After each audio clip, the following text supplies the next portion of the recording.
এই সাইকো কিলার মেয়েটিকে অপহরণ করে তাকে ধারালো ছুরি দিয়ে কেটে ফেলতে যাচ্ছিল, কিন্তু তখনই সে লক্ষ্য করে যে মেয়েটি না পাচ্ছে ভয় না কাঁদছে। এটা দেখে কিলার আরো বড় ছুরি নিয়ে তাকে কাটার কথা ভাবে। এত বড় ছুরি দেখে মেয়েটি হেসে ওঠে। এতে কিলার রেগে তাকে জিজ্ঞেস করে, তুমি হাসছো কেন? মেয়েটি তখন কিলারকে বলে, তুমি আমাকে মারতে পারবে না, কারণ আমার বয়ফ্রেন্ড আমাকে তোমার কাছ থেকে বাঁচাবে। এই মেয়েটির নাম দামিনী। সে স্টেশনে তার বয়ফ্রেন্ডের আসার জন্য অপেক্ষা করছিল, কিন্তু তখনই এক কিলার এসে তার মুখে স্প্রে করে তাকে অজ্ঞান করে দেয়। দামিনী পুরোপুরি অজ্ঞান হওয়ার আগে হাসে, কারণ সে তার অন্ধ বয়ফ্রেন্ডকে স্টেশনে আসতে দেখে। কিন্তু কিলার যখন দেখে যে সে লোকটি অন্ধ, তখন সে চুপিসারে দামিনীকে তুলে নিয়ে সেখান থেকে চলে যায়। এতে গৌতম কিছুটা সন্দেহ করে এবং দামিনীকে ডাকে। এদিক ওদিক একটু খোঁজাখুঁজির পর সে দামিনীর আংটি খুঁজে পায়, যা তার সন্দেহকে নিশ্চিত করে যে তার গার্লফ্রেন্ড দামিনী কোনো সমস্যায় পড়েছে। এবার কি হবে তা চলুন জেনে নেই। গল্প শুরু হয় একটি নির্জন স্থানে, যেখানে এই গল্পের সাইকো কিলার একটি মেয়েকে বিছানায় শুইয়ে তার হাত পা বেঁধে তার মাথা ঘাড় থেকে আলাদা করে দেয় এবং তার বাকি শরীরটিকে একটি নির্দিষ্ট স্থানে রেখে দেয়। সকালে ঘটনাটি পুলিশ পর্যন্ত পৌঁছায়। পুলিশ এসে সমস্ত ফর্মালিটি সম্পন্ন করে সেখান থেকে চলে যায়।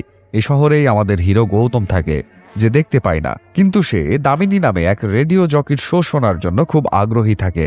দামিনীর শো শুনতে শুনতে গৌতম তার প্রেমে পড়ে যায়, যদিও এটা তখনও একপাক্ষিক ভালোবাসা। গৌতম ভালোভাবেই জানতো যে দামিনী কখন কোথায় যাবে এবং কি করবে, তাই সে তার বন্ধু রাজনায়কামের সাহায্যে তাকে অনুসরণ করে। এই সময়ে দামিনীকে অনুসরণ করতে করতে সে এক বিয়ের অনুষ্ঠানে পৌঁছে যায় এবং সেখানে গিয়ে গান গেয়ে তাকে ইমপ্রেস করার চেষ্টা করে। একটু পরেই সে দামিনীকে প্রপোজ করে, কিন্তু প্রথমে দামিনী তার প্রপোজালটি প্রত্যাখ্যান করে। তবে গৌতমের অনুরোধে দামিনী তাকে বলে, ঠিক আছে, কাল আমি একটা জায়গায় যাচ্ছি, তুমি যদি সেই জায়গাটা খুঁজে আমাকে সেখানে পেয়ে যাও, তাহলে আমি তোমার প্রপোজাল গ্রহণ করব এবং আমার প্রতি তোমার ভালোবাসা সত্যি বলে মেনে নেব। এভাবে তাকে ইঙ্গিত দিয়ে দামিনী গৌতমকে তার পরবর্তী দিনের প্রোগ্রাম মনোযোগ দিয়ে শুনতে বলে। পরের দিন গৌতম পুরো মনোযোগ দিয়ে রেডিওতে দামিনীর প্রোগ্রাম শোনে। অন্যদিকে রাতের বেলা দামিনী স্টেশনে গৌতমের জন্য অপেক্ষা করছিল, কারণ তার দৃঢ় বিশ্বাস ছিল যে গৌতম অবশ্যই আসবে। কিন্তু দীর্ঘক্ষণ অপেক্ষার পর গৌতম না এসে সেখানে সেই সাইকো কিলার এসে হাজির হয়। সে দামিনীর মুখে স্প্রে করে তাকে অজ্ঞান করে ফেলে, কিন্তু অজ্ঞান হওয়ার আগে দামিনী গৌতমকে স্টেশনে আসতে দেখে এবং তার মুখে একচিলতে হাসি ফুটে ওঠে। গৌতম যখন দামিনীর কাছাকাছি আসে তখন সে তার পারফিউমের গন্ধ পায়।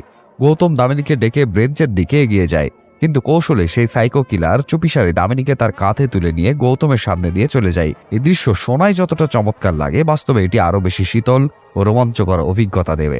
যাই হোক, গৌতম বুঝতে পারে যে কিছু একটা সমস্যা হয়েছে, তাই সে পুলিশকে ডেকে ঘটনাটি জানিয়ে বলে যে দামিনীকে সেই সাইকো কিলার অপহরণ করেছে।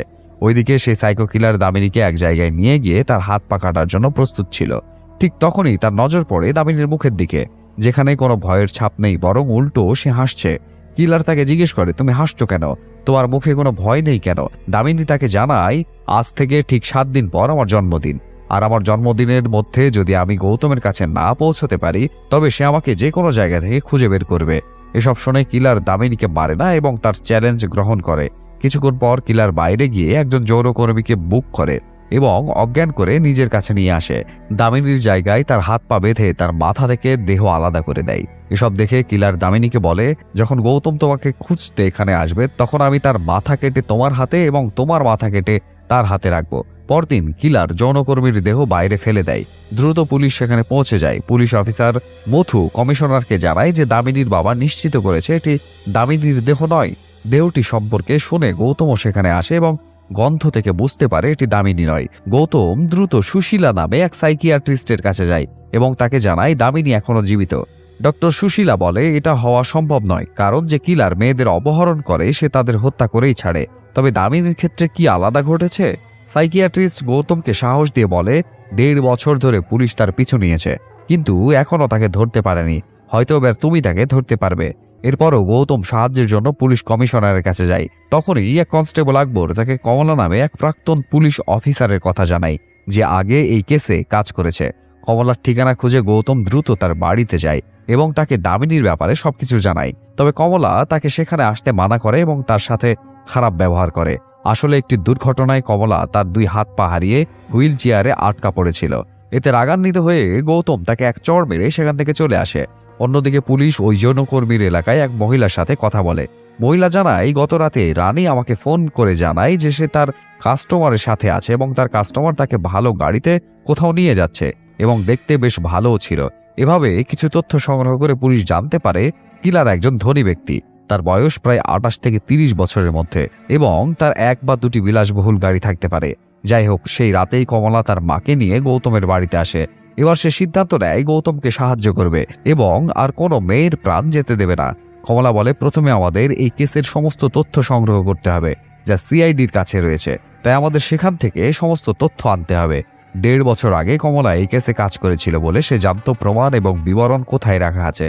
কমলার সাহায্যে গৌতম সিআইডির অফিস পর্যন্ত পৌঁছে যায়। যখন গৌতম আলমারি খুলতে যাচ্ছিল তখন একজন লোক পেছন থেকে তাকে ধরে ফেলে এবং মুথু নিজের বাড়ির চাবি নিতে অফিসে আসে। মুথুর একটু সন্দেহ হয়, কিন্তু সেখানে কেউ ছিল না। মুথু চলে যাওয়ার পর আমরা জানতে পারি অফিসে আরেকজন লোক ছিল, আকবর, এবং সে গৌতমকে লুকিয়ে দিয়েছিল। কনস্টেবল আকবর গৌতমকে সাহায্য করে সমস্ত ডিটেলের জেরক্স কপি তাকে দিয়ে দেয়। যাই হোক, বাড়িতে গিয়ে যখন কমলা এগুলো স্টাডি করে তখন সে জানতে পারে মোট 14 জন মেয়ে নিখোঁজ হয়েছে। এর মধ্যে 4 জন যৌনকর্মী এবং বাকিরা নিজ নিজ ক্ষেত্রে সফল ছিল। এইভাবে যে মেয়েটি অপহৃত হয়েছে তাকে দিনের আলোতে রাস্তা থেকে তুলে নেওয়া হয়েছে। গৌতম কমলার সাথে সকল ভুক্তভোগীর বাড়িতে গিয়ে অপহরণের ব্যাপারে জিজ্ঞেস করে। সকলেই বলে যে বাড়ি ফেরার পথে তাদের মেয়ে রাস্তা থেকে নিখোঁজ হয়ে গেছে। এসব শুনে গৌতম সেই সমস্ত জায়গায় যায় যেখানে এই মেয়েদের শেষবার দেখা গিয়েছিল। গৌতম লক্ষ্য করে যে প্রতিটি ক্রাইম সিনে একটি জিনিস কমন ছিল, আর তা হলো একটি ডাস্টবিন। গৌতম এবং কমলা বুঝতে পারে যে যখন মেয়েরা তাদের বাড়ি ফেরার পথে ডাস্টবিনের কাছে কিছু দেখতে পেত তখনই তারা তাদের গাড়ি থামিয়ে নেমে আসতো। কাছাকাছি খেলা করা শিশুদের জিজ্ঞেস করে তারা জানতে পারে যে রূপা নামে একটি মেয়ের হাতে একটি কিউট পাপ্পি দেখা গিয়েছিল। এই তথ্য দেখে গৌতম এবং কমলা অনুমান করে যে কিলার প্রথমে একটি পাপ্পি কিনত এবং সেটি ডাস্টবিনের কাছে ছেড়ে দিত। তারপর যখন মেয়েটি পাপ্পিকে দেখে গাড়ি থেকে নামতো তখন কিলার বলতো, এই কুকুরটি আমার, প্লিজ আমাকে দিয়ে দিন। মেয়েটি তার কাছে গেলে কিলার কোনোভাবে তাকে অজ্ঞান করে অপহরণ করত। পরদিন কিলার একই পরিকল্পনা অনুযায়ী আরেকটি মেয়েকে অপহরণ করতে যাচ্ছিল, কিন্তু সে সফল হতে পারেনি, কারণ গতকাল কমলা এবং গৌতম টুইটারে টুইট করে সবাইকে জানিয়ে দেয় যে যেখানে কুত্তা দেখবে সেখান থেকে যেন সবাই দূরে থাকে। সেজন্য এই মেয়ে কিলারের ফাঁদ থেকে বেঁচে যায়। টুইটারের ব্যাপারে জানার পর সেই কিলার একজন হ্যাকারের কাছে গিয়ে এই পোস্ট ডিলিট করতে বলে। কাজ হওয়ার পর কিলার সেই হ্যাকারকেও মেরে ফেলে। সে রাতে সেই মেয়েকেও অপহরণ করে যে আজ সকালে বেঁচে গিয়েছিল। সে মেয়েকে নিয়ে এসে তাকে মেরে ফেলে। এরপর কিলার সেই মেয়ের বডি গৌতমের বাড়ির বাইরে একটি মেসেজ সহ উপহার পাঠায়, যেখানে লেখা ছিল অ্যাডভান্স হ্যাপি বার্থডে। গৌতম ওই মেয়েটির শরীর থেকে এক ধরনের অদ্ভুত গন্ধ পায় এবং তার বন্ধু রাজনায়কামকে সাদা এবং কালো রঙের দুটি শূকর আনার জন্য বলে। রাজনায়কাম ঠিক তাই করে এবং তাদের গৌতমের সামনে নিয়ে আসে। গৌতম কমলাকে জানায় যে এই মেয়েটির দেহ থেকে এবং আগে যে যৌনকর্মী মারা গিয়েছিল তার শরীর থেকেও সাদা শূকরের মতো গন্ধ পাওয়া গিয়েছিল। এরপর তারা একের পর এক সব পিগ ফার্মে খোঁজ খবর নিতে থাকে, কিন্তু কোনো ফার্মেই তারা এমন কোনো তরুণ মালিক দেখতে পায় না যে কিলারের বর্ণনার সাথে মেলে। এদিকে মথু জানতে পারে যে গৌতম এবং তার দল পিগ ফার্মে তদন্ত করছে, কারণ সে একজন লোককে গৌতমের পিছু লাগিয়ে রেখেছিল। মথুও এক পিগ ফার্মে যায় এবং ঘটনাচক্রে সেই ফার্মের মালিকই ছিল সেই কিলার যাকে তারা এতদিন ধরে খুঁজছিল। পুলিশকে দেখে কিলার ভয় পেয়ে যায় এবং পুলিশকে ইনজেকশন দিয়ে অজ্ঞান করে দেয়। পরে আমরা দেখি সে পুলিশকে একটি ঘরে আটকে রাখা হয়েছে যেখানে কিলার তার সব কাজ সম্পন্ন করত। যখন কিলার সেখানে ছিল না, দামিনী তাকে জাগিয়ে পালিয়ে যেতে বলে, কিন্তু মথু বলে আমার দ্বারা এটা সম্ভব নয়। কিছুক্ষণ পরে সাইকো কিলার এসে মথুকেও হত্যা করে। সব পিগ ফার্মে অনুসন্ধান করেও গৌতম এবং তার দল কোনো প্রমাণ খুঁজে পায় না, কিন্তু কমলার পুরো বিশ্বাস ছিল যে কিলার তাদের মধ্যেই কোনো এক পিগ ফার্মে রয়েছে।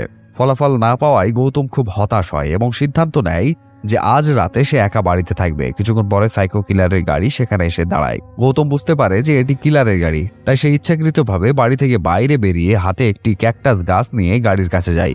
দূরে দাঁড়িয়ে থাকা রাজনায়কাম তার গাড়ি দিয়ে কিলারের গাড়িকে অনুসরণ করতে থাকে। তাদের মধ্যে একটি দীর্ঘ তাড়া চলে, কিন্তু দুর্ভাগ্যবশত রাজনায়কাম কিলারের হাতে মারা যায়।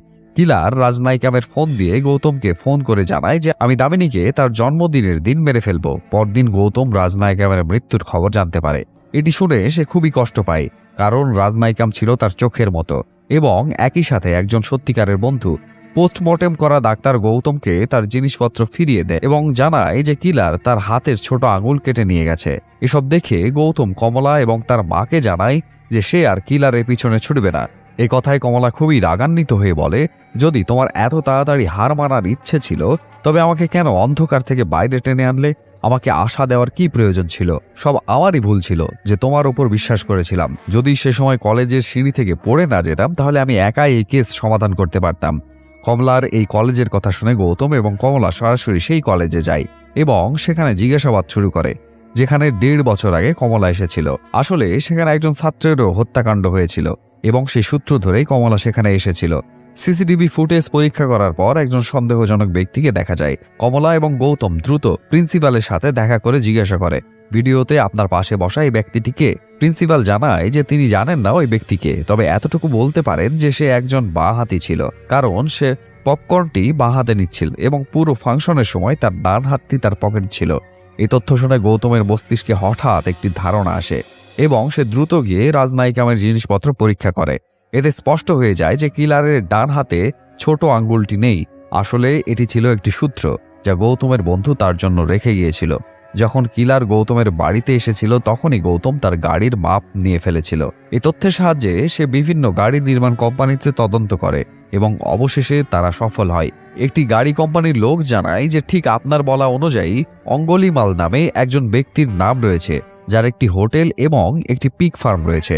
কিলারের ঠিকানা জেনে কমলা এবং গৌতম সেই পিগ ফার্মে যায়, কিন্তু সেখানে গিয়ে জানতে পারে যে অঙ্গলিমাল বাইরে গেছে। এই সুযোগ কাজে লাগিয়ে গৌতম তার অফিসে তদন্ত শুরু করে। এই অনুসন্ধানে গৌতম একটি মানচিত্র খুঁজে পায় যা সে নিয়ে কমলাকে দেখায়। এখান থেকে দৃশ্যটি পরিবর্তিত হয় এবং আমরা আবার দামিনীকে দেখি।